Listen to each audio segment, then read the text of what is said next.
harder than we should. You sick of the lies, sick of the lies. Who you gonna call when you get on the line? Who you gonna call? Who you gonna call? Who you gonna call? Yeah, GLOBEBUSTers, GLOBEBUSTers, GLOBEBUSTers, GLOBEBUSTers.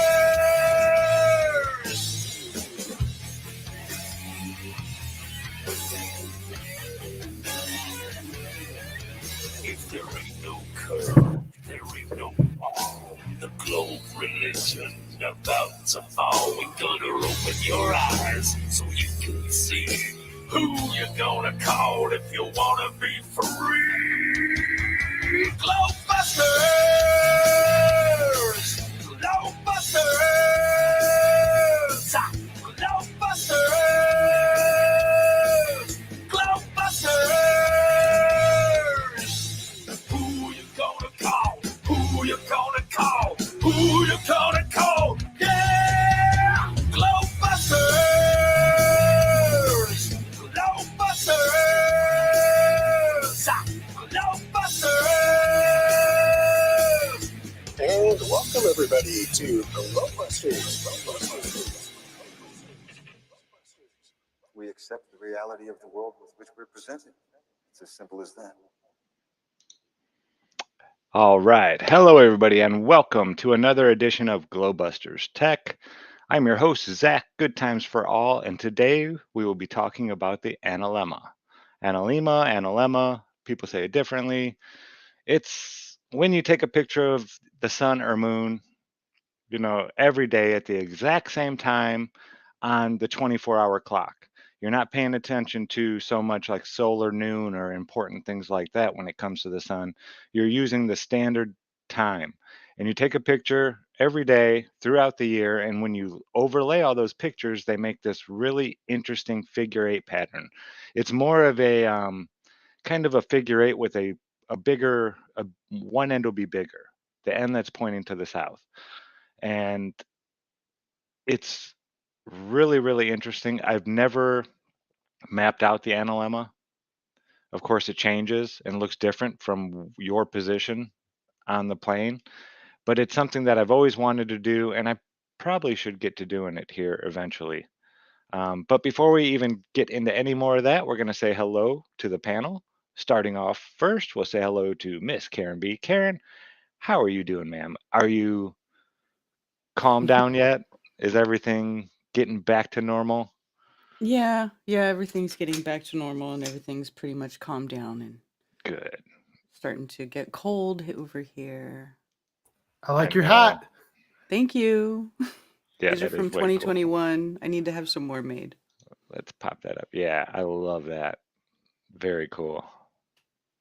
I was there. I see Kyle sporting the shirt. Nice. Yeah. Awesome. Well, it's always a pleasure to have you here, Karen. I know you love the sky just as much as I do and are as interested in trying to figure it out, but I think you've come to the same conclusion as me, is to not let it drive you insane. Figuring it out would be cool, thinking about it and sharing ideas with people is cool, but like going out and measuring it every day and being a nut job like I was there for a while really isn't healthy to try to, yeah. I mean, yeah, it is to an extent because it helps you understand, what is going on in the sky, like the cycle of it. Because Yeah. it's very regular. It repeats all the time. It's amazing how Are perfect you still it talking is. about the Analemma? Well, yeah, just the sky in general Okay. and the lights themselves. Yeah, Yeah. The Analemma takes a lot of dedication to really do it because, it's a daily thing. yeah. You can't do it like monthly though if you want to be lazy, and you can still work. Well, you could probably do it weekly and get a good one. Yeah. I know the moon you can do in 1 month. You just have to do it every day. It'll do the same cycle in a month compared to, the sun's annual 1 year you have to do to complete the whole figure eight. So saying that, Kyle, how was your week, man? My week has been pretty good. I've just been pumping out a bunch more of those interviews with from Flawtoberfest, and just really enjoyed doing that. And it's really fun to go back and revisit that. And Are you yeah, getting a lot of good feedback? yeah, I'm getting a lot of good feedback from that. A lot of viewership is up on that too. Awesome. Yeah, so Awesome. Right Glad on. to hear it. exciting interviews to have. And then A lot of last, people are like, "Oh yeah, I remember meeting that person over at Flawtoberfest," and that's always really exciting to go back and see the people you know. yeah, the new friends that you have now, right? You can put a Yeah, face to the names in chat and all that kind of stuff. Yeah, it's a special time. I'm telling you, if you haven't been to one, I won't try to pump it up too much anymore. It's over and all that. But yeah, if you haven't been to one, it's really something you need to do. I mean, for any type of group that you're in, I'm sure it's the same for the people in the alien community or the Pokemon. It doesn't really matter. The video game community.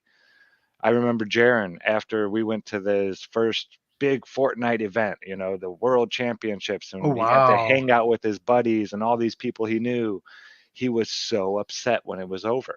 And I get that. I remember Mm-hmm. being young and going to my first big concert, and all this stuff. And as soon as it was over, it was just like, oh, it's over. I have to stop doing this. This is awesome. Yeah. Have to go back to normal. Yeah. Normal life. But yeah, these events, they'll have a huge impact on your life when you get to meet your peers of your favorite genre of whatever it is. It really is. It's something that stays with you forever. So I hope all of you out there get a chance to go to one of these at some time in your life, somewhere. They're special. They really are. And last but not least, Miss Cammy Nodell. Cammy, I know how you're doing, but let's let everybody else know how you're doing out there. How have you been? Oh, good. I'm on sensory overload. I'm finishing up from Blacktoberfest. By the way, you'll notice that my setup is different tonight. It's too cold to be out in my office, and I don't have the big what kind of heater is that? The kerosene heater. I don't have Yeah, the that going up. kerosene. Yeah, it needs that. It's cold. We have a cold streak going here. I don't like it. So we're inside. My son, Jaron, while you were talking about him, had the dog up on the kitchen table behind the computer and holding.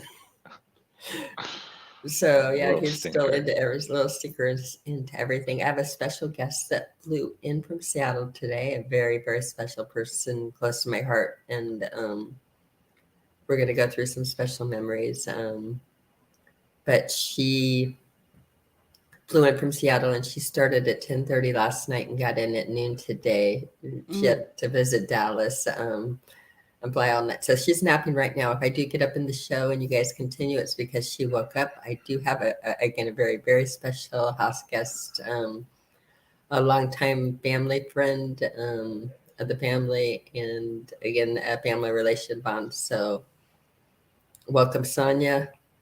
And I'm excited about the show tonight. The Analemma is something with, again, looking at the skies. I think it's really good that you go out and look at the skies as much as you can and just tag like where the moon is in the sky in phase, and notice that again it cycles perfectly and get a good sense of it. Tag it in time. It's helpful. I agree that with the way that optics work, there are so many possibilities that without a lot more equipment, you can't hunt them, but we can come up with some really good working models and possibilities. And I think the Analemma is, I have not really gotten there yet.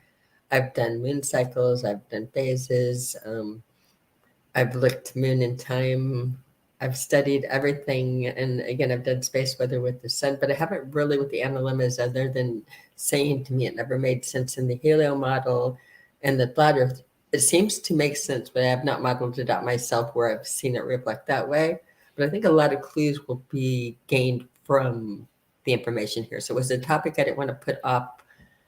And it's a topic that I personally need to learn more on, but I'm hoping even when we do these tech shows, we have people that focus in on areas and they can phone me and give me some good areas and tricks to look at.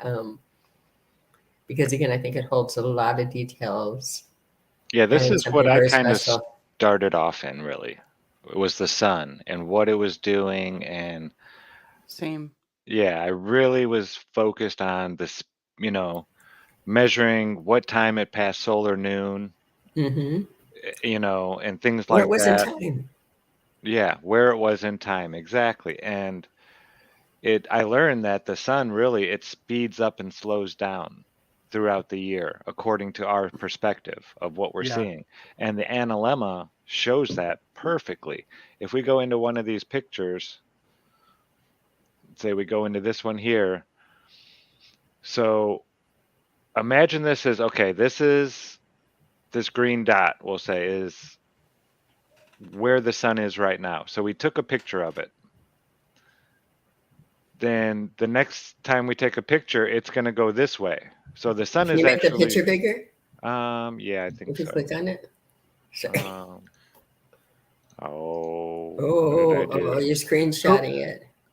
The Analemma is actually posted on a lot of different globes, all kinds of different globes, and they always put it on top of the Tropic of Cancer, the Equator, and the Tropic of Capricorn. It covers all three of them. Mhm. And so the very top of it, it says the northern solstice. That solstice is kind of one of those key vocabulary words, and that is just when the sun crosses touches the Tropic of Cancer. That is the northern solstice. And then we have the equinoxes, and there's two different equinoxes because the sun is at a different place at two different times of the year out in the sky. And so as you were describing earlier with the Analemma, you're just keeping your camera in the exact same location and taking a picture of the sun's position at the exact same angle you can do it every single day throughout the year. And so that's why you see on this picture of the Analemma chart different dates all throughout the year. And so you're kind of seeing through May over there on the right, and then it goes into June and July, and then it kind of shows you how it goes throughout this path all throughout the year. Now you would think that the equinox would be here at the cross, or somewhere close to, because don't they claim that on the equinox the sun rises in the same place? Oh, but it's not. Okay, it rises in the same place, but it's not in the same place in the sky. Yeah, according to the standard clock. See, I'm using solar because time. the sun is appearing to change in speed. Yeah. It's going to appear in a different location every single day at the exact same time every single day. Yeah. So during June, you can see June 1st here. It's slowing down. So in the sky, we took a picture of it at June 1st, and it was here. And then by July 1st, it's way back here in the sky to us now, and it's moving this way in the sky from left to right. Or no, it'd be moving right to left, wouldn't it? Well, it's going from June to July, so that would be going from right to left. Yes. Well, no, it depends on where you're looking from. Is Right, it from the north or the south? Yeah, this is from the north because the north is on top. Okay, so yeah, it's moving left to right then, this way in the sky. Yeah. And So that's just yeah, keeping that June camera in a 1st. fixed position and taking the picture every single day. But this is showing you right here that the sun is actually slowing down a little bit more and more every day. It's slowing down, and then right here, it stays about the same speed for a little bit.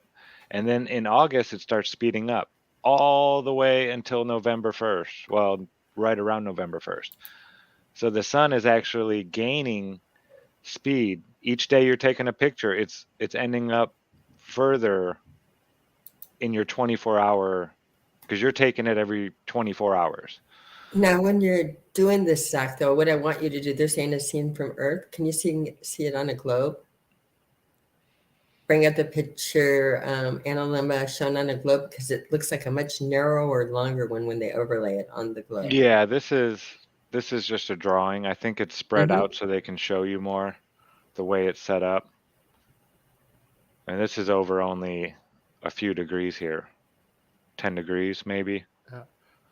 So this is really, really significant because anytime you look at like a flat Earth map, No, the difference in the sun. I'm sorry to interrupt you there. You're fine. But, You're fine. But the difference in the sun and the azimuth for the sun is 23 or it's like 23 and a half degrees, or it ends up being a total of a 47 degree shift. from end to end on the azimuth side, which is the angle, the Mason angle, whatever. But it's like a 47-degree shift. So it's not 10 degrees, it's like 20-something degrees. Because the tropics are, what are they at? Like 20...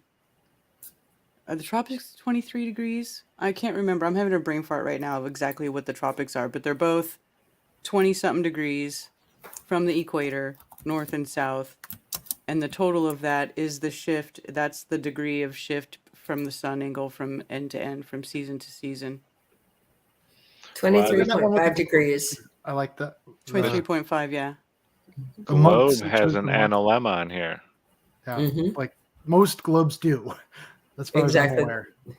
Mine did too. I was ready to grab the one that showed it just like that I had a fabulous one, but I remembered that, and this keeps on happening to my globes. It's a problem with being a globebuster. But the last time we were over at Jack's, do you remember that globe that exploded? Yeah. Yeah, that was. I shot it. You shot it.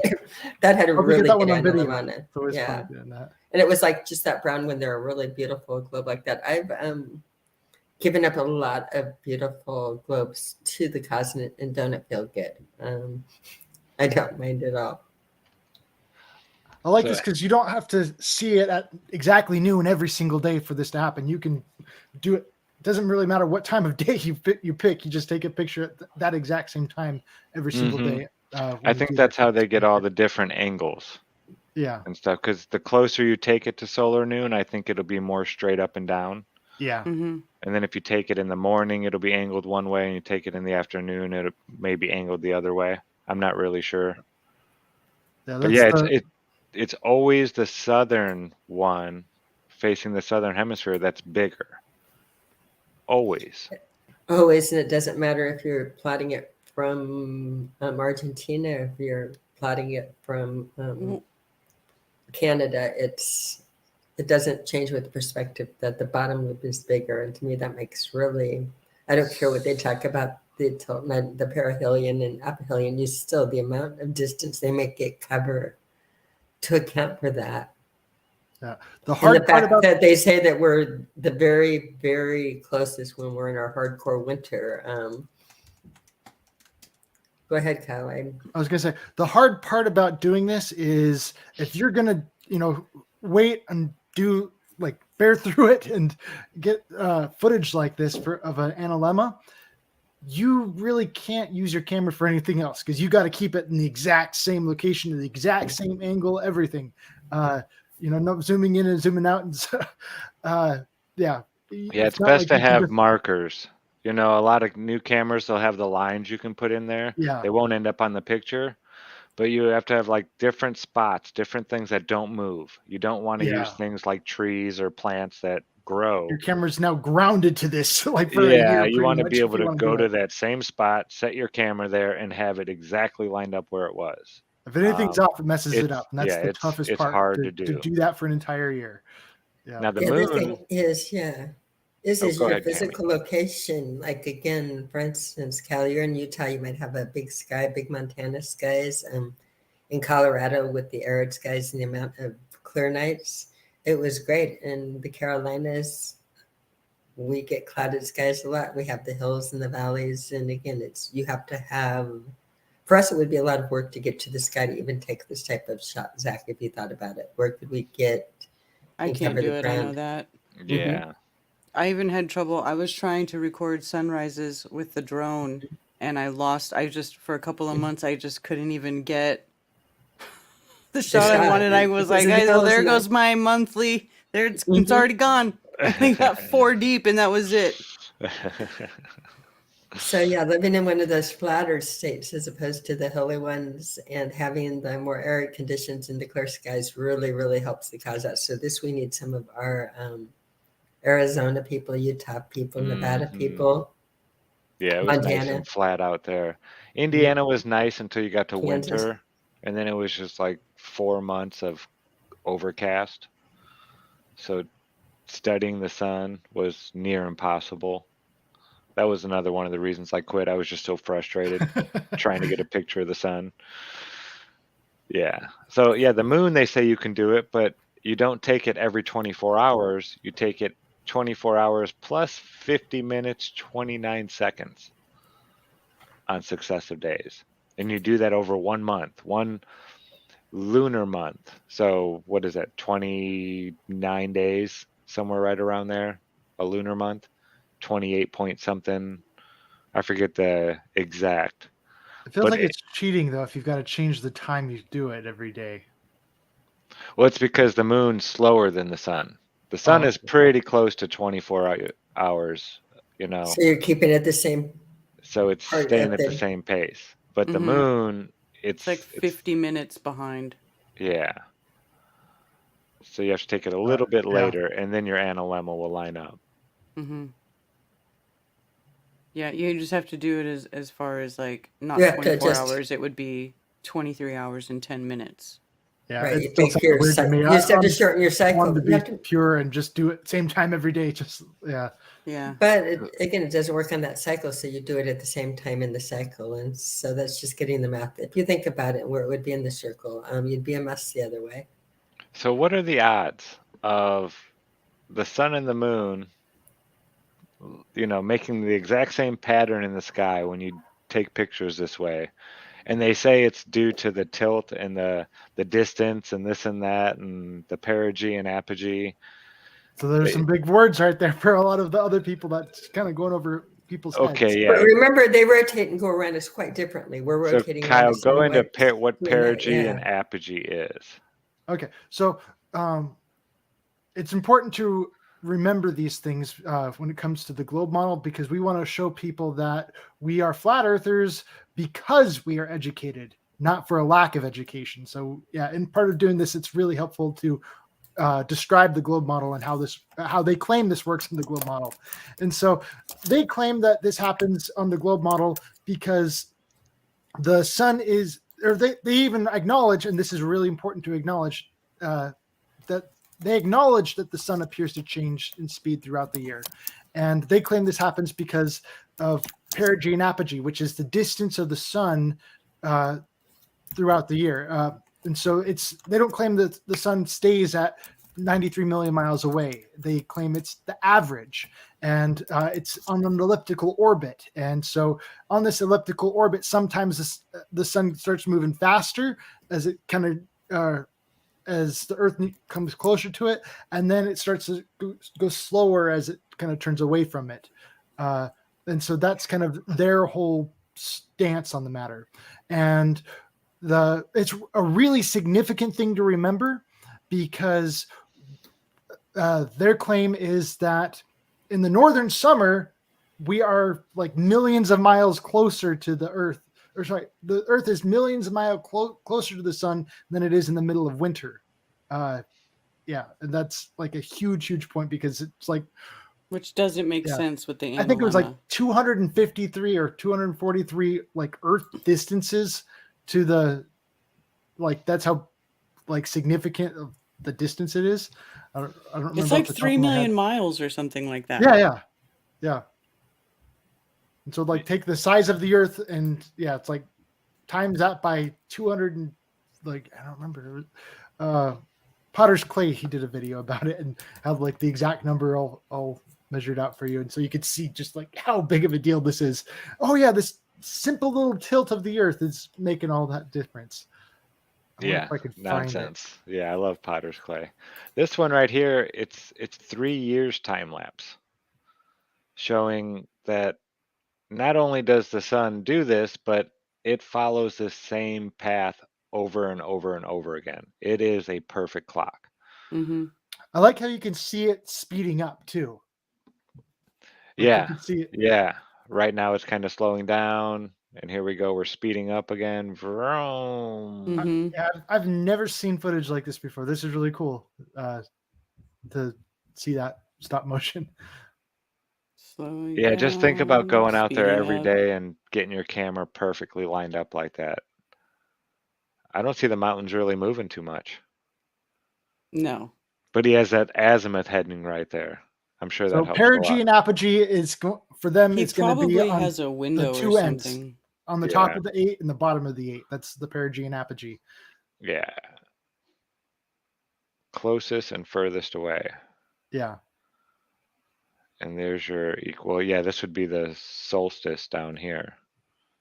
So this is really, really significant because part of our whole flat Earth model is we've got the Tropic of Cancer, which is a lot smaller than the Tropic of Capricorn. And so in order for things to work on our model, the sun is going to like change in speed throughout the year. And this acknowledges that. Were you looking at the change of size on that when you were playing that? Because it was changing sizes and popping in and out quite a bit. Yeah, we can Watch go it back carefully, there. just thinking of, just looking again, watching the diameter of it, watch what it does. It's kind of hard to do that without like a filter on it or anything like that. Mhm. But with the moon, it's a lot more apparent. And so that's why you have supermoons and things like that. Like the super blood moon, and you can really see the Right, size but of look the at the moon change. pulses to it, and look, it'll get big and then tiny in positions. Mm-hmm. I think some of that is going to be clouds too, and Yeah. like it's going How to much dim it it's- and brighten it and all that stuff. I agree. But definitely when you get that perfect round disc, it's like it's smaller down there, and it's definitely Mhm. bigger at the top. Wow. Yeah, I want to do this one day. I think that'd be the best way to do it, Karen, is to get some kind of box or something you could just have it set in Mm-hmm. on a timer, maybe with a little solar panel, Or charging a it up all the south-facing time. window. Yeah, something like that. Something you can just set something there and not have to. We have one south face. Well, no, I have one in my room, but I have trees right outside Yeah, of the it. problem is the trees. That's my Yeah. problem. I'm surrounded by trees. I can't see anything until it's like 20 degrees above the horizon. Mm-hmm. So solstices are when the sun is at perihelion and aphelion on the 8, or kind of the top and the bottom. Those are the two solstices. And then the equinox is kind of, it's not even at the intersection. It's just down below it. Yeah, that's weird to and me. The And I think it's equinox is interesting like how the intersection middle of is the not year. on the equator. I mean, you would think on this pitch thing that it should switch over and do it on the equator on the globe, and it's nowhere near the way it shows it. I find that another fascinating thing to like ponder over. So the equinox Looking- is when the sun is crossing the equator, and that's Right. equinox. And that's when your lips should cross, right? When it crosses the equator, that's when your lips should cross. If you had it going between the tropics and doing that, you should have like an equal pinch point hitting right over the equators. And that should be in the helio model too. Again, I know that they're putting a lot of distance for the sun and the moon both to do in those little patterns to accommodate the loops. Well, you notice in the the size, new moon. yeah. Mm-hmm. That's amazing how it does it. The week of the new moon right through here. So when it's at its top, I wonder if it's always like that. When it's at its top, it's a half. Did you see that? I wish you could see the size of the moon a little clearer in all of this, kind of during that whole time. Yeah, this looks like about the halfway point Mm-hmm. up here when it's at its peak. And then It's it almost interesting how looks it's like like at a different phase at every picture. yeah. There's got to be something to this. There's a lot of Yeah. information you can back out both in the phases, in the sizes, and the thing is, again, it's a wormhole to pull out and extract and back engineer things. That's why, again, when you said this topic, I said, well, you know what? I got nothing but wanting to learn and kind of avoiding it because you know that going down this rabbit hole, you're going to have to get technical. You're going to have to do some work. It's not going to. Each month the curve is different. Mhm. Whoa, no Yeah, way. oh, that's fabulous. See, look at that. Now that's on the moon, of course. What wild. is going on? I wish I knew, like, are they doing that whole thing And on that's the changing new the moon. time every day? That's 50 minutes, 29 seconds it said at the beginning. And the new moon, wow, that's beautiful. I just wonder what it would look like if you kept it the same time every day. And so that's one of those motivations for me to go out and try this for myself. Yeah. Try this for myself. Got questions? Go do it. Yeah. Find out. That's the only way to really know, is to try it yourself. Yeah, I wish we had better views around here of the sky. In Indiana, I was so spoiled, I didn't even realize it until I started. Well, out in Arizona, it was really nice as well. So yeah, I've never seen an animation like that before. How all the different months Good the find on this Analemma video. changes. You can see he's changing the time, jumping it up 50 minutes and 20. He even said 29 seconds at the beginning here. Where does it say it? Yeah. Photograph 50 minutes, 29 seconds, 29 minutes later on successive days. So there's your new moon. You can barely see it. Is this turned all the way up? No. Come on. There we go.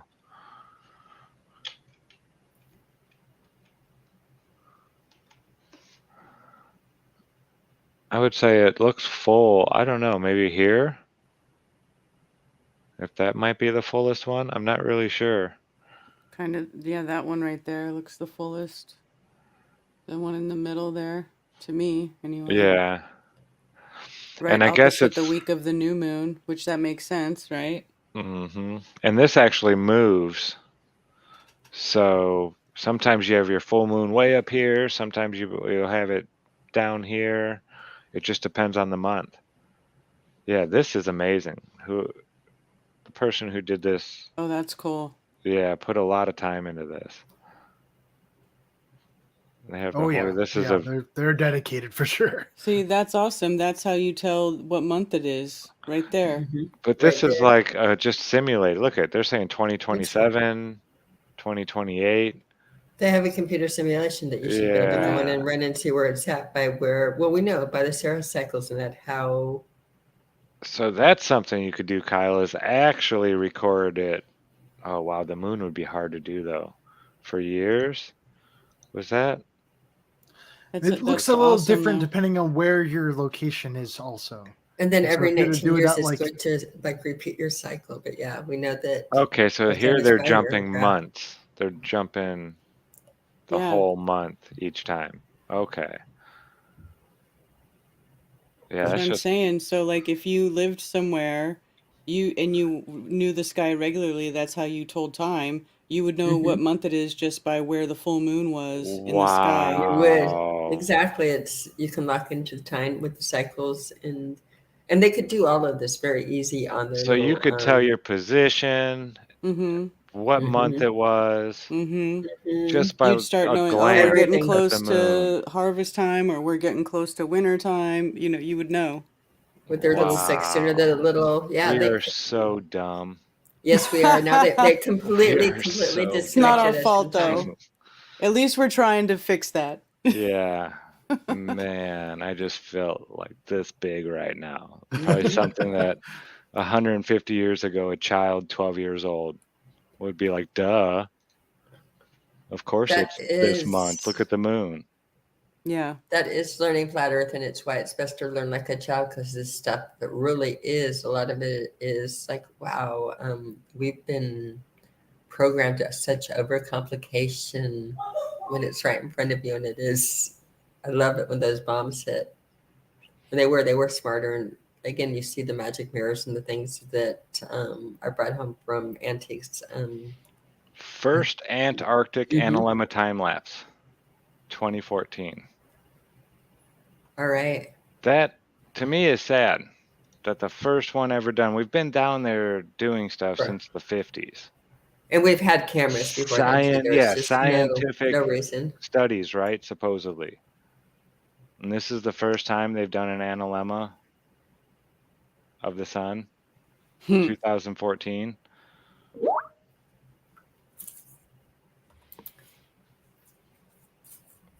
The first analemma video of Antarctica, 75 degrees south.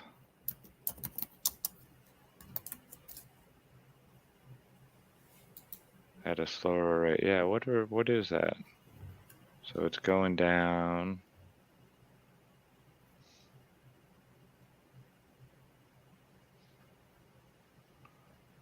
3-month polar night in between. I'm sorry, this isn't the greatest one. I didn't watch this one. I just saw from Antarctica. I was like, oh. So that's wild. Okay. If this is true, so they're looking north and they're at 75 south, the sun, that's pretty high in the sky for 75 north, isn't it?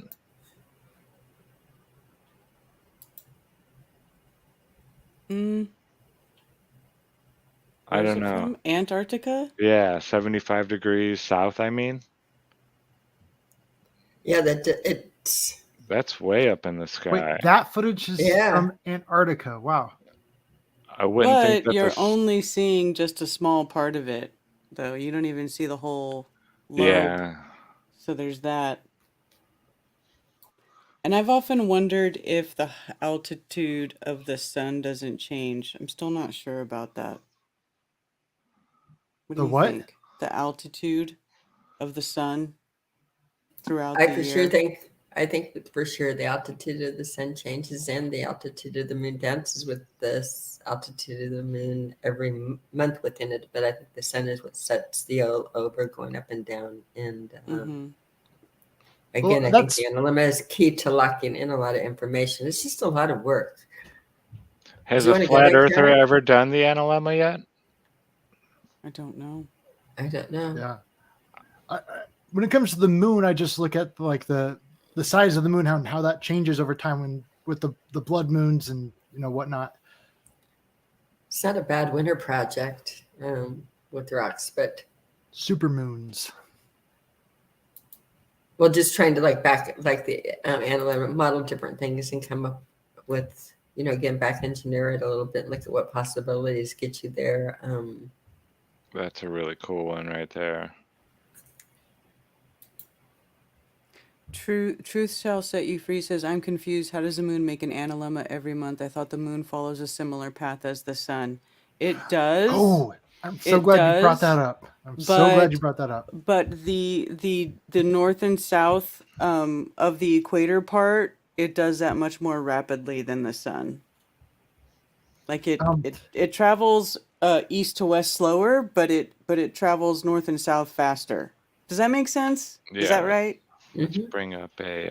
At Flawtoberfest, Kemi had her book, and she showed the tropics of the moon, and that was the first time I saw that on a picture, which I thought was really, really fascinating. Oh, it's the magnetic tropics, not the tropics of the moon, but the magnetic tropics. Oh, magnetic tropics. Okay, that's something different then. But that would be interesting to see if they match up with the tropics of the moon, Karen. That's another matchup that would go into this.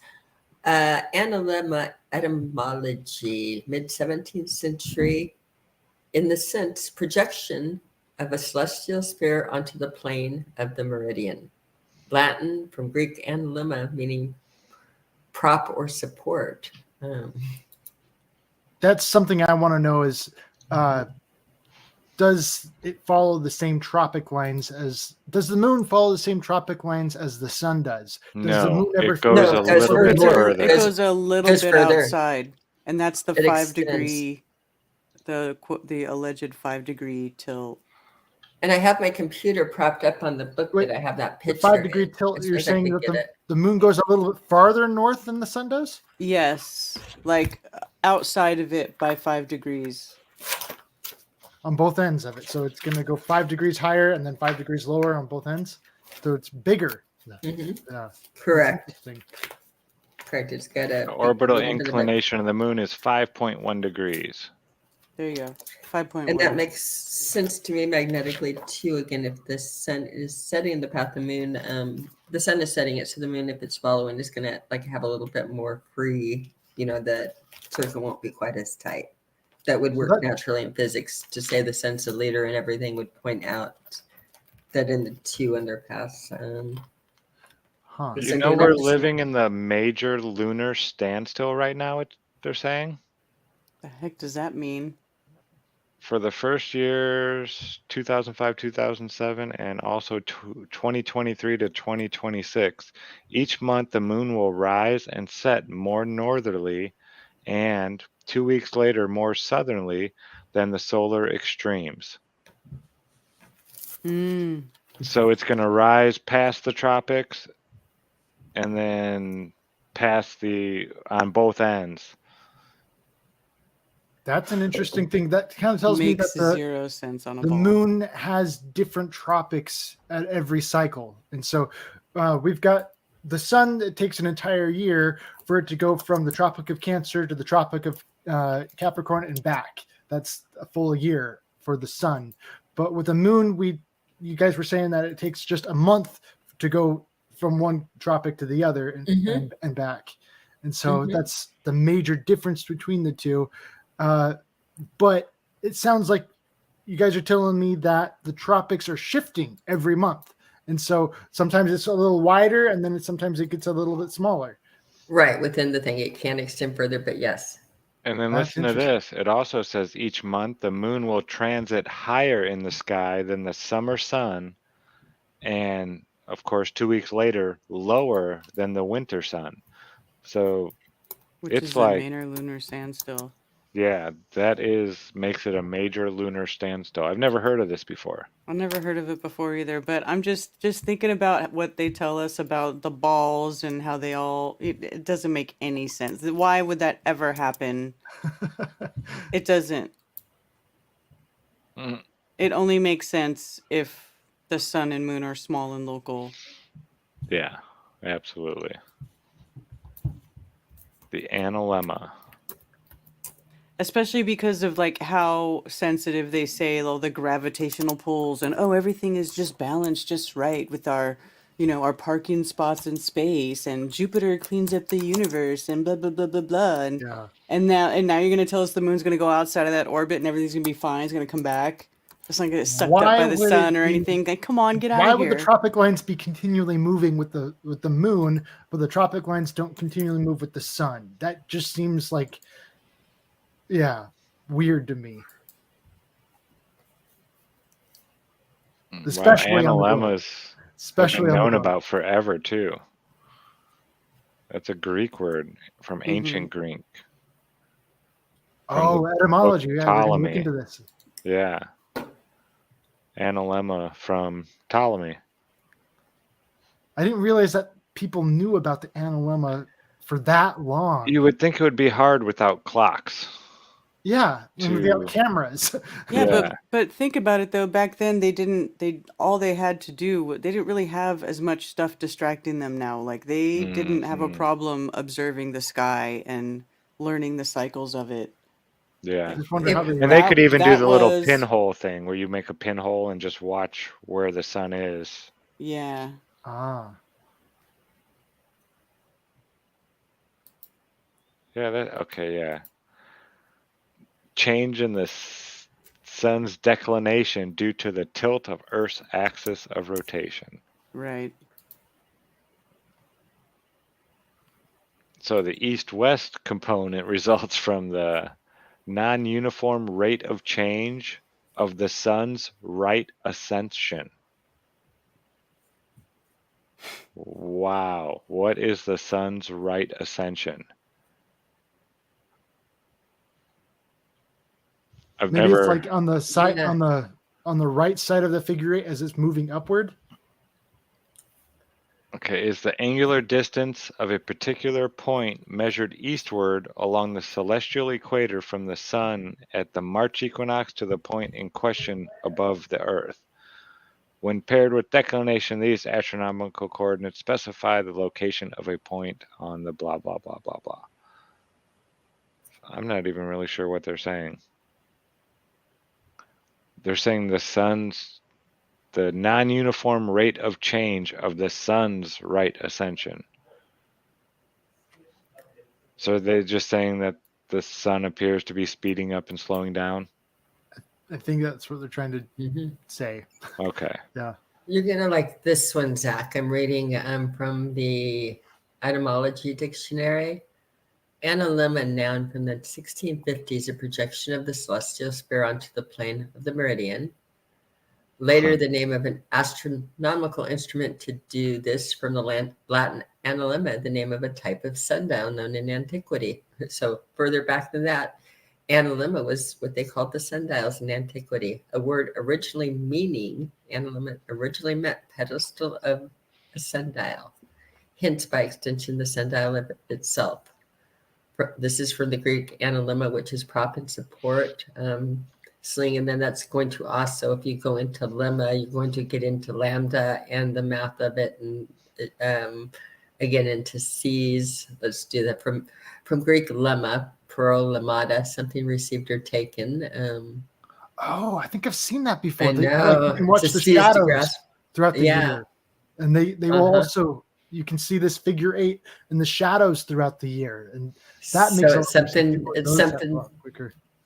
It's something taken and given back or whatever. So yeah, to seize and to do it. So yeah, it's a sundial, or they did it. The analemma is what they in antiquity called sundials, analemmas.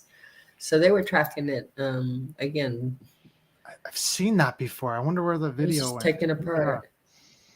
Kind of watching a shadow at the same time every day for an entire year. Like that'd be cool to see on it. And I wonder if we can find a video for that. Yeah, I was wondering, you know how to do some of that 3D stuff, Karen. I would love to see what this would, if this makes sense on a globe. And I would love to again do things to make sense of Maybe, it on the flat Earth and see if we worked with what we had. Decimal Z. You could do it with, yeah, you could do that with AutoCAD. All you would do is just put the Earth in different plots around the sun to scale, and then you would just have to put a camera in there and take a picture from the position of Earth at the sun from the same position, if you can. Okay. Meantime. Yeah, that 7.7 degrees you said is usually the width of it. And the height is, like you said, 47 degrees for the sun. The distance that the sun travels over the tropics, which is still weird to me. I don't know. I could sit and talk about why the sun doesn't work for hours. But that is the analemma, folks. That's how you can capture it yourself, from your position. I think it'd be cool to have I'd like to do it and get a cool picture and frame it and put it up. That might be on my bucket list. Might have to find a place I can drive to around here that's kind of up a little bit on a hilltop that has a good, whoa. My screen died for a second. That was weird. Sorry. But yeah. Pascalora says that if we use a sundial for sun noon and take it at noon at meridian, then our analemma is going to go sideways or straight across. Well, yeah, when you use the sun, yeah.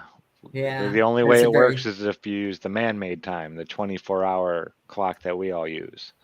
That's the only way this will work. That's what makes me wonder, how did they do this back in ancient times? It's, because they used the sun to tell what time it was, supposedly. I'm thinking that they probably noticed it first on a sundial as they're kind of tracking the shadows.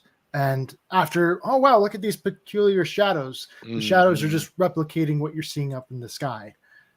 Yeah, I could see that.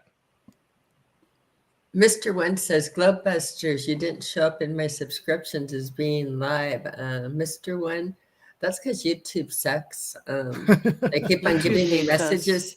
They keep on saying that my stuff is not friendly for the community or whatever. I disagree. I mean, we're very kind here. We're good people.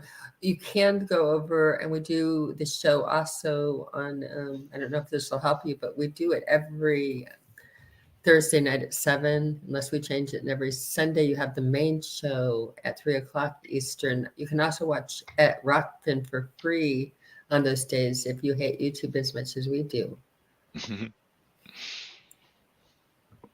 I would Anybody like to else have see, comment on that? Yeah, they're not No. putting our notices out.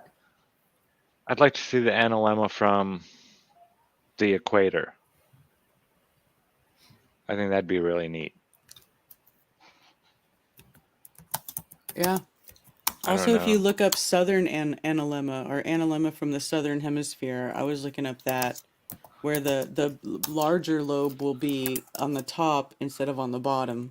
No, but that's not how it usually comes.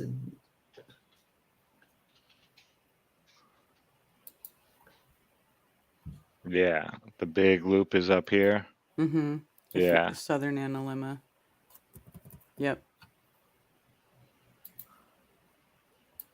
Just It like how showed a the couple of Antarctic them. one, it was like just the very bottom end of that larger lobe there. Here you go. This is one of those they captured using the pinhole camera. This is how I was thinking maybe the Greeks might have mapped it out.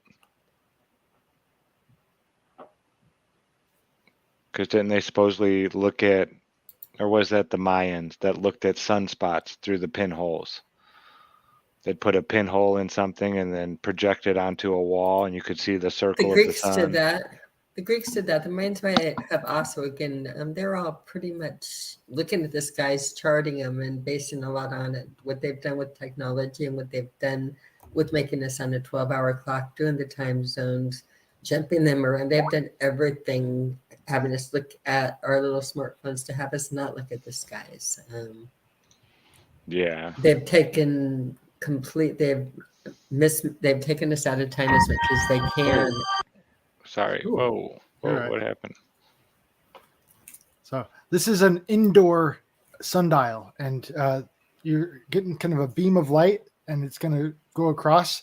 And so this is at noon on a certain day, and yeah, I think that was the 25th of July there. kind of a complicated analemma because you're watching the beam of light go sideways throughout the day. So right now they're just kind of showing you a 24-hour time lapse, but yeah.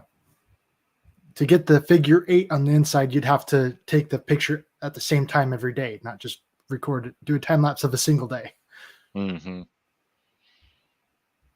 Well, that's a neat video. That's cool. Yeah. I want to put a hole in my roof now. Isn't it? Put a hole in your roof and have that on the wall so you know what month it is. You don't need a calendar anymore. That's That pretty is, cool. yeah, that's your calendar. That's yeah. Wow. I like that idea. I do too. So then you just have that up on the wall all the time, and then every year, all day, or every That's day. your calendar. That's Natural pretty cool. calendar. Yeah. Pretty cool. So I want to do that. I want to do the moon. I'd love to see the moon spiral around like that one guy said it does. Yeah. Where is But it? yeah, that tells you it's kind of like a pinhole projector one, and so it kind of just showing you what you see in the sky right there on the ground, so you're not burning your eyes out or camera every time you take a picture. Yeah, this would be a really cool thing too, because like I said, it started in 2021, but it goes up to like 2027. It's awesome. Yeah, that would be really cool to see if this is what it actually does. I don't doubt it. It probably does do that. This looks legit. Wow, I wonder what the cycle is too. You notice how it's always different and morphing. I wonder what isn't it on like an 18-year something cycle? The moon? Maybe. Yeah, I'm gonna have to I don't do know. some more research. There's This is like awesome. This is different getting me back cycles. into it. Yeah. But yeah, that'd be something cool to do. That'd be like a lifelong thing right there. Let's go out and take our picture of the moon tonight. Boy, I know around here it might take you a lifetime to get that done. Just a lot of dedication to do the exact same time but 1 month is a little easier, or quite a bit easier. So if you're going to get into this, I would really recommend starting out with the moon. The moon's hard because I mean you have to mess up your time schedule. I mean every it's day just for 1 month rather than an entire year. Yeah, 50 minutes different though, in 29 seconds. So that's 29 second. Yeah, I think that's gonna be so that you want to make it so the new moon is going through those 7 days or whatever, or 6 days, that week of it, make that where it would be going through your night cycle where you sleep. That'd be your best bet. New moon is, whatever time you go to bed, instead of taking a picture at that time, you go to bed, and then for a week, you don't have to worry about those pictures at those times. So you can get away with, that 7 hours right there. It shouldn't mess with your schedule too much. Yeah. I think that's why I liked the calendar idea, is because it's indoors, and so you don't have quite as much kind of interrupting it, I guess you could say. When it comes to like outdoor elements, that might bump around, you don't want to get your camera rained on or anything like that. And so, yeah, it'd be a lot easier not to bump your camera out indoors than it would be outdoors. And so I think that's why I like the indoor calendar idea. Yeah, Earth First, Space Later thinks it's an 18-year, 11-day cycle, something like that. Yeah, 19-year cycle, somewhere right around there. I bet it has a lot to do. Cycle. Yeah, with the Soros cycle. I bet it has a lot to do tied in with that. The eclipses and all that kind of stuff. Yeah. So don't ever let any of the globe earthers say, "Oh, well, the sun always goes at the exact same speed. It never changes in speed." BS. BS. Even on their model, they acknowledge this. It just shows they don't know their own model, like most of the time. Yeah. Now, the Saros cycle, which is approximately 6,585.3 days, which is about 18 years, 11 days, and 8 hours, or we say 18 or 19 years, it was known to the Chaldeans as a period. They had it plotted. Now, these people were living in the 10th century BC. I mean, we have a history that spans more than 5,500 years, dating back to Mesopotamia and different groups of it. So again, they were working with the cycles and knowing what to look for and plotting time. They've always known about this. As far back as we can go, it's been plotted. It's pretty amazing. And we don't get taught this stuff in schools. The Soros cycle, I never heard about that in school, anything like that. Mm-mm. They don't really teach about the analemmas either, and that's why, what's that thing on the globe? And yeah, it wasn't until I started learning about flat Earth before I even started to learn about the analemma. And so but again, when there's no challenge to anything your textbook teach, you just kind of go through it and you don't really care. It's just kind of going in one ear and out the other. And it's stuff that you don't really need to know. And so, you don't really care. You need to memorize it for the challenge. Until it gets challenged, then you start caring. Yeah. Big shout out to Christophe Fournier for the 5. Not sure what that nomination is, but thank you very much. Appreciate it. It's probably worth more than $1. Just saying, the way our money's going here in this country. Thank you so much, Christophe. I appreciate it, friend. Yeah. No one cares until there's a challenge, and then now it becomes valuable. Mm-hmm. Absolutely. Well, that's going to wrap it up for the Analemma, folks. I hope you learned something, or at the very least had fun in chatting with all the awesome people that hang out over here on the GLOBEBUSTERS show chats. Okay. Important words to remember are the concept of the equinoxes, being when the sun crosses the equator, and how there's 2 different equinoxes because the sun changes in speed, and that's the whole idea here. And the other words to remember are perihelion and aphelion, where it's at the Tropic of Cancer and the sun is at the Tropic of Capricorn. Just acknowledging that whole thing right there. And are there any other like vocabulary words that you think would be pretty important to remember? Like you said, perigee, apogee. Oh yeah, perigee and apogee, and that's kind of perigee and apogee is when the sun is closer to when the Earth is closer to the sun and farther away from the sun on the globe model.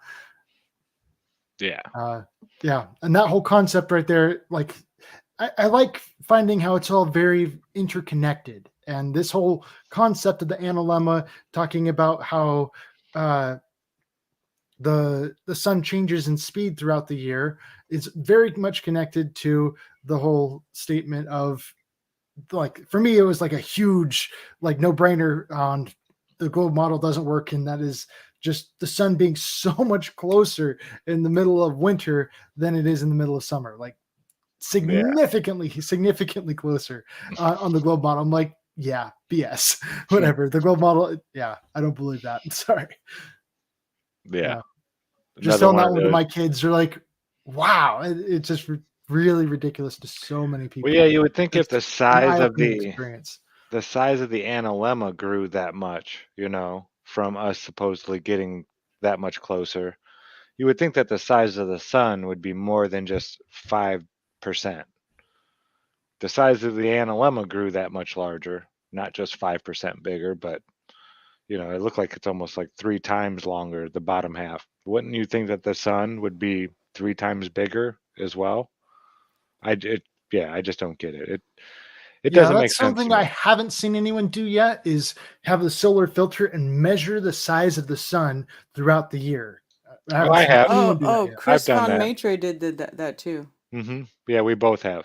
Yep. Yeah. Oh, cool. If you could get me a link to that, I'd really appreciate that. Yeah, I'll 'Cause, find that yeah. right after the show for you. I did it with the sun and the moon. The moon changes about 13% throughout the Uh-huh. year, or throughout the month. Uh-huh. The moon's an easy one to do, and then the sun does it about 5 to 6% only, change of Uh-huh. size. And it's actually bigger, well, like they say, it's bigger in our winter. And I Mhm. always thought it was just because it was lower in the sky. It only got to maybe 27 degrees during my winter solstice in the sky. It didn't get much higher than that, from 41 degrees north. That's weird. It's And bigger in our winter. yeah, the sun is actually has a larger diameter in the winter. In the summer, it's actually 5% smaller. Yeah. Even though Huh. it's farther away. Dun Yeah. dun dun. Yeah, it's weird. I don't get it. Yeah. Well, That's why I quit taking pictures of it and letting it rule my world every day. No, I just appreciate it. yeah. I want Yeah. an And there's a lot of Analemma things that clock for the refraction can wall. do, because, yeah, I'd like to compare that with, because, okay, just think about it this way. Okay, if you're looking at it from down further closer to the base of the firmament, it's going to look different than it is going to be at the, like, right up above you or something like that. You know what I mean? And that's kind of what we see, and that's kind of part of my model, is predicting that it's going to get magnified as it gets refracted downward. Yeah. Well, all right. Does anybody else have anything else they'd like to add to the Analemma discussion before we get saying our goodbyes? I think it's probably time to say goodbye, because Kyle, you're right. There are a lot of variables, and that's why I have like kind of stepped back on adding this one into the mix with the cycles and that, with the things doing it. But it will be, I'm thinking about it. I'm glad you brought up the topic, and I am thinking of like just seeing what information it holds, or what, again, on the flat Earth, again, on the salt, but what's there more. I need to I'm welcome re-upload for this footage. anybody that has thoughts on it. Definitely. I'm find me. really interested in the moon. I want to see if the moon does that wild spiral looking thing that it's, because the sun is always going to do the same. Yeah. But the moon, that fickle mistress that it is. Yeah. That's interesting. One of the observations that I really enjoy, that I just need to go and re-upload as soon as I can find it, is the footage of taking a ball. Okay, and I can take this ball across a yardstick and down at eye level, and that ball is going to appear to shrink down at eye level as I take it away from my my eye. Okay, if it's right here, that ball is going to shrink. But if I put that ball in the ceiling and it travels the same amount of distance, that ball doesn't appear to shrink when I put that ball in the ceiling and move it all the way across the yardstick. Yeah, And It's correct. That's yeah. Karen's huge done one. that before. Haven't you shown And so- that a video of that, Karen? Have I? Yeah. I don't remember, but I know what you're talking about. But It is yeah. a really good visual, and I've done the visual for myself just to test it, and it changes everything when it's not on your eye level. It changes Yeah. everything. Yep. And so people are always asking, why don't we see the sun shrink significantly all throughout the day? And that's what I 'Cause point it's to. not It's just right like, where's the here. sun? Is the sun down here at eye level, or is the sun up above us in the sky? And so, And again, yeah, if the sun is higher up, then it even goes out to, as far as the distance we could see it. Again, you're going to have no way that you would perceive it. It's already up at, you just don't get that type of change. People just put it on their eye level, and we're not up there. Yeah. Yeah, man. Yeah, man. Yeah, people are asking, why doesn't it change size? I'm asking just, what is it? I have no idea what it is. What it is. That's a good question right there too, is what is it? And yeah, I have seen a lot of footage out there of the sun appearing to shrink on the distance, but in every single picture I've ever seen of the sun appearing to shrink out in the distance, there's always kind of a haze, the fog, and that I know that the filtration of it can cause it to appear to shrink in the distance from the atmosphere. The atmospheric filtration that will cause that effect, the shrinking sun effect. And so when it comes to not shrinking, I always point to the yardstick on the ceiling and refraction, and how it's kind of like taking that yardstick, and refraction ends up bending that yardstick around us. And so it's not just immediately above us, but it's also coming down to the left and right of us, or whatever. You know what I mean? But it's still the same kind of Our angular resolution does that. Optical It's just what our eyes, the function of our eyes will also do that. So again, it's working in tandem with it. So yeah, it's the same optical distance, and that's a important. Fun stuff to ponder. Re-upload that video when I can, because it's way worth it. Because people don't. Maybe I just need to do it better this time too. Also, because it's a really important concept that not enough people really fully understand. Is that whole why the sun doesn't appear to shrink always, and why it does appear to shrink sometimes. And yeah, those two concepts are really important. Absolutely. All right. Is there anything you'd like to let people know about, Kyle, before we get going? Share your story. Share your story. I'm trying to show our numbers a lot more, make our presence known, because that's how we change the world, is making our presence known.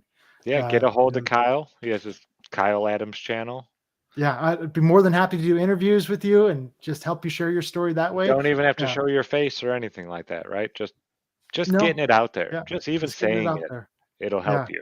Getting it off your chest, really. I like doing I've seen a couple people now do montages. I'm a flat earther, and just kind of like a lot of people have done that. I think Banjo, he did that before. It got a whole bunch of people saying that, and kind of flipping from person to person.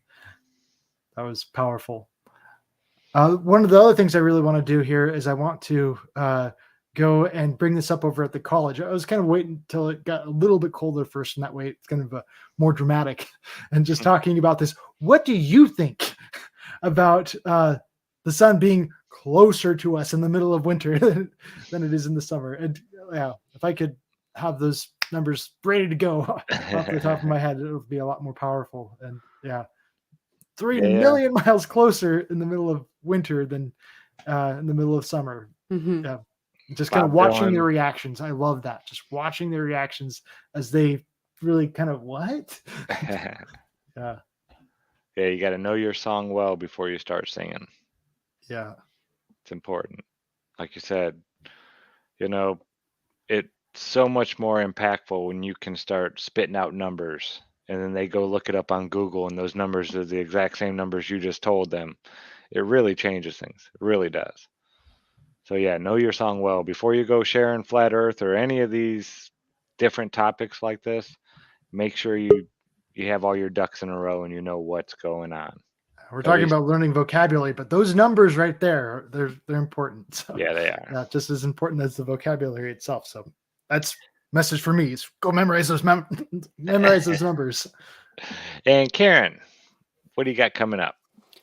Well, I'm gonna I think I'm gonna start doing some coffee talk streams on Friday, but I'm gonna do that for members and Rockfin subscribers. Awesome, because I love Yeah. coffee talk. I so look forward to Mondays, and it's like now I have to wait a whole nother week for coffee talk. Yeah. So I think I'm That gonna is the start doing, best. yeah, an extra stream for supporters. So I'll probably be doing that tomorrow morning. And then of course Saturday I have anti-religious scripture study for everybody into that. And then the regular open to all coffee talk on Monday and Strange World on Tuesday, and that's it. That's what I do. Yeah, and there should be way more people at the scripture studies, folks. It's anti-religious. Okay, it's not them just preaching to you about this is what. Mm-mm. No, they go through word by word and break it down in Hebrew and what Etymology the and etymology what it of really it. says. That's my favorite part of it, is just a It's deep a study great, of the Hebrew itself. And so yeah, it's it's a not just, great way to yeah. see how they manipulate stuff with their different translations. They get Yeah. very loose with their translations, and you can see how they could just say, well, we'll just say it's like this, and then it changes the entire verse. Yeah. I think it was during Flawtoberfest that someone was mentioning about the King James Bible. And if you think about that, King James, okay, that's a government leader. So really the King James Bible is the government Bible. And once I heard that, I was like, whoa, I will never look at the King James the same way again. Hmm. The government Bible, goodness. Yeah, it is. And when you read it for what it really says, it's totally different, and much more relatable. Yeah. Yeah. I know. Studying the I Hebrew know makes a that difference. it's my favorite show of the week because I like to learn things. I really do Yeah, like she to says it learn every things. week. She's like, I learned so much I from learned so Zach much. and Karen going I through do this. too. That's why I wanted to I do make it. connections. I do the things, and so it's like it's interesting because it's not a popular show, and yet for me every week it is the most useful because again I take out of it and hits on a lot of different topics and crosses over in ways I'd never imagined it could. So I appreciate you doing the show. I'm excited about Friday also, Karen, because I happen to be a member of your channel, a supporter, and I also belong to Rockfin, so I can watch it everywhere on all screens all of the time. And I'm Mhm. probably going to show up at your house too, just to be super annoying. Is that going to be tomorrow, possibly, Karen? Tomorrow what? Coffee talk? Coffee talk, Oh yeah. yeah, I'm gonna Awesome. do it Okay, tomorrow. cool. And we're members. Awesome. We're Rockfin people. We are so in there. Sweet. Awesome sauce. Okay, If we Cameron. don't, and we can even on her. I could do it on my phone while driving to her house. Okay, I'll be on. I might be on Iron Realm tomorrow night. Sonia might be on there too, or we might blow it off. And who You're knows? going to be on there. We might be playing over at Karen's house. It's hard to say. It's the weekend coming. We have friends in town. It's cold here, so send us some warm weather to play and get outside. I want to show her the beautiful river and the beautiful things that it has to offer here. So I'm excited to visit, and busy week coming up. Absolutely. And me, I will be same old Ironworks tomorrow morning, 5 a.m., about 8 hours, 45 minutes away. Oh. Do that every Monday, Wednesday, and Friday over on freeworld.fm. I'm really digging Freeworld FM's chat. Like you could type anything in there and a GIF will pop up for it. Like 50 GIFs. We're pushing this thing to the limit and we can't find the limit. Like anything you type in there. I don't know how they do it, what it's connected to. But yeah, it's awesome. We have so much fun. Like I don't type words in the chat over there. It's just all GIFs. It's kind of silly, but yeah, we're having lots of fun. Austin and Chris Melodome have started over on freeworld.fm on Wednesdays, starting at 7 a.m. right after our show ends. So go and check them out too. Free World should be getting their online thing going here at the beginning of next month. That's supposedly start of November, we're in November. So pretty soon here, the website should be working smoothly and all that kind of stuff, and all the kinks worked out. But yeah, the chat, we're having fun over there. So if you're up at that time, it's early. I know, 5 a.m. Eastern. That's like 2 in the morning for you, Kyle. I'm not expecting you to be there, but yeah, we have a lot of fun over there. And then tomorrow night, 5 or on Fridays, 6:30-ish, somewhere around there. You know, it could be 6, it could be 5:45, it could be 7. We start when we're supposed to on Fridays. That'll be over at Iron Rail Media, Have No Sphere. And then, of course, GLOBEBUSTERS on Sunday. Hope to see you there.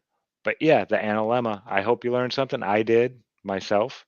That was really the moon one that when I saw that, I was like, oh, I can't wait to share this. Because, yeah, that just blew my mind. It still does, just thinking about it. Yeah, that was interesting. And you know, there's something in there. There's some kind of information in there that's going to help us understand this place a little bit better. So, Yeah, there's one quote that kept coming to my mind as we were discussing it. You know, the 3 things can't be hidden for long: the sun, the moon, and the truth. yeah. Yeah. Wow. I like that. I like that a lot. Yeah, that is a great one. Yeah. Just do everything you can to show that we believe in the flat earth because we are educated, not because of a lack of education. That's right. So by knowing their model better than they do, it helps. Yeah, absolutely. Well, all right, folks, that's going to do it. Remember, be good to each other. Don't lie to each other. Open your mind because there's truth inside. Peace out. Peace. Peace.